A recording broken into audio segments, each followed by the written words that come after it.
Hi guys! Kamusta po kayo? Magandang buhay po sa inyo lahat.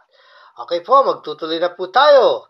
Ito po ay natutungkol sa 10 piso. Apolinario Mabini, Andres Bonifacio, 2017. Yan. Isa po siyang error coins. 10 peso, double struck, double die, error coins po siya. Ayan ha, nagkakahalaga po siya ng 10,000 pesos niya pong ipinagbibili. Okay po, titingnan na po natin ha, para medyo mapabilis po tayo. Ayan. Ang kanyang mga coins. Ayan, itong kanyang coins. 2017, alam nyo, kasi yung double day na yan medyo mahalo talaga yan. Bihira ho tayo makakakita yan, makakachempo. Magaling yung ano nito. Magaling yung nagbebenta. Nakakasilip siya ng double day ha.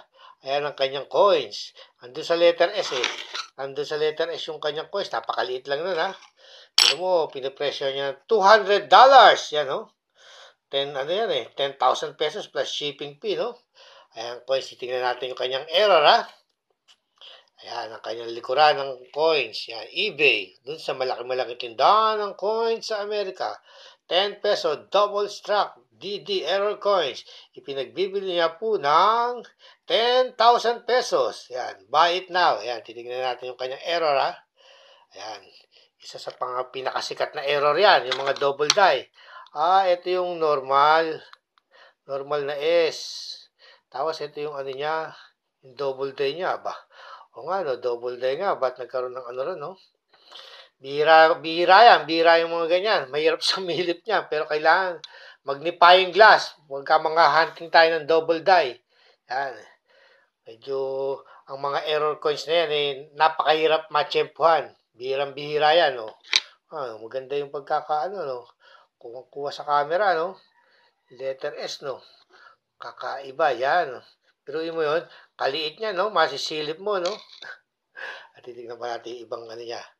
Ibang litrato niya. Ayan, ito medyo. Yun. Oo nga, no? Bakit nagkaroon ng ganun yun, no? Double struck. Double die, yan. Yan, sikat na error coins. Yung iba talaga, sa mga Lincoln Penny, tsaka sa mga quarter dollar sa Amerika, ang mamahal niyan, ha? Tapos pinapag-gradean pinapag-gradean sa NGC, PCGS. Parang hindi niya kaya pinag-gradean. Bagay, yung ano nito, yung magpapag-grade nito, yung makakabili na lang. Ayun. Yung makakabili. Binili niya ng $200, no?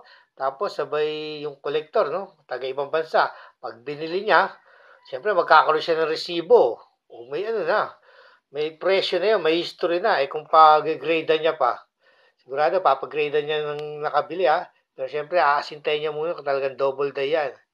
Kakaroon pa ng, ano dyan,